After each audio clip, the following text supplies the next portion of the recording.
The whole Palestinian support group worldwide said there were no hostages at the Shifa hospital. Camera footage is out now, and it shows at least 2 of the hostages being dragged into the hospital, and we've got the footage.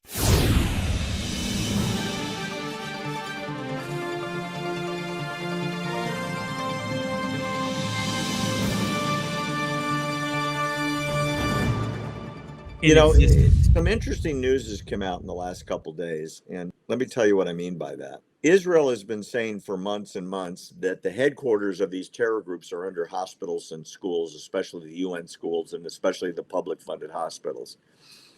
When Israel got close to the Shifa hospital, the biggest in Gaza, they kept saying, we're going to find the tunnels, we're going to find the bomb-making facilities, we're going to find where they store their weapons, we're going to find where the hostages.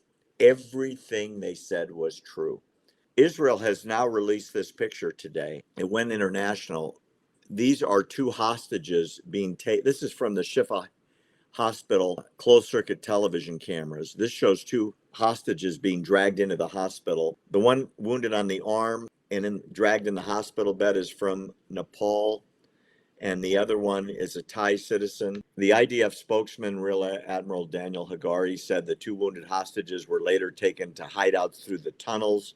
Red Cross looked for them, couldn't find them. This is from the actual closed-circuit camera footage from Shifa Hospital. Israel has told the Red Cross and the UN what's on the cameras and gave them the film. However, sadly, the hostages are now gone.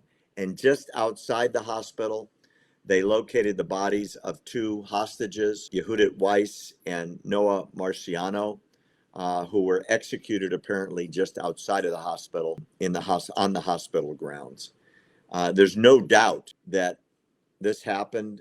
Doctors have been coming forward and saying that if you went and talked to the press about what you see here, we will kill you.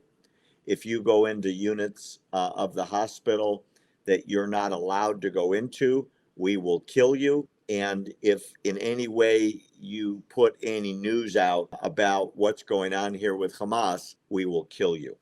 And yet the world still isn't sure about what went on there. Unbelievable, isn't it?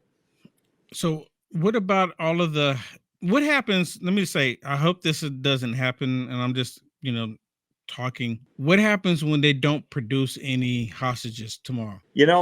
I'm really concerned about that concept. I mean, I know I'm not the only one who's thinking about this, right? Well, you're not, Will. There's a lot of people on social media talking about that today.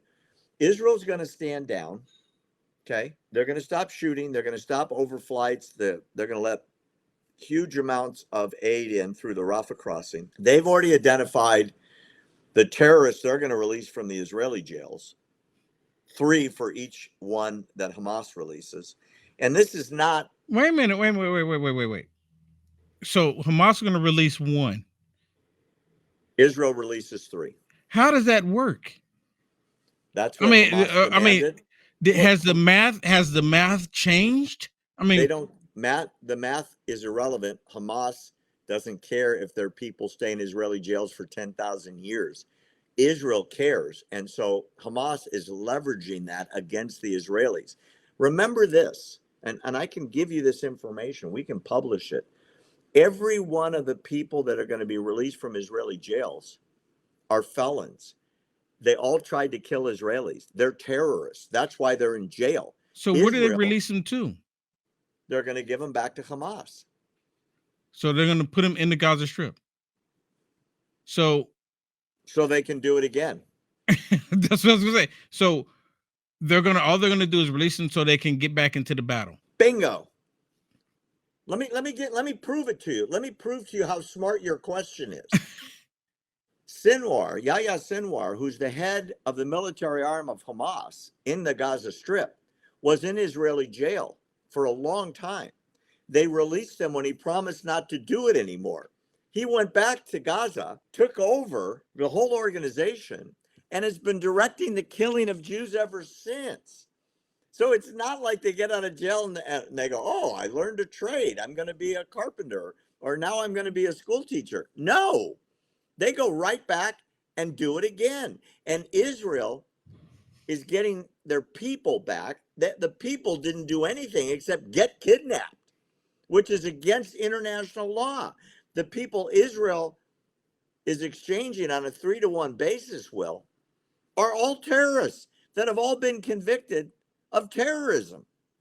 Here, So 3 attempted murderers, and you give me back a mother, or you give me back a baby, or you give me back a 90-year-old grandmother.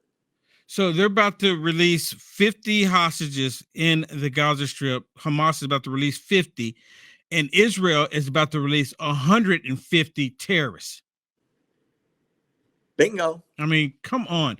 Is it possible, Barry? Now, the technology is there, and I'm not real in support of the technology, but when people have animals, right? They have dogs, cats, and sometimes the dog and the cat would get loose in the neighborhood, and the pet control would pick them up, and the pet control can scan the cat or the dog to find out who the owner is. You understand what I'm getting at here?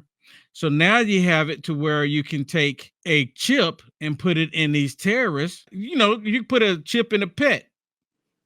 Could Israel put a chip in these animals before they release them? Like put them under, put it like in the butt somewhere where they would think, beat them up a little bit, and their butts are just sore, and they just thought, okay, it was just a sore butt, and then they can track them. So when they go some certain places and they start doing stuff, oh yeah, we remember this one, just to show the world that we release them in good pretense, and then look what they're doing. Will, But then how did you know they do it? How you know that they're there? How you know it was them? the United States did the same thing. They let people out of Gitmo who go back to Iraq and Afghanistan, and then they start shooting at Americans again. That's what they do. There's no rehabilitation. They're not being trained to have a job. Their job is kill Jews. Period. Yeah, it's disgusting. Oh, yeah. Boy, is it ever.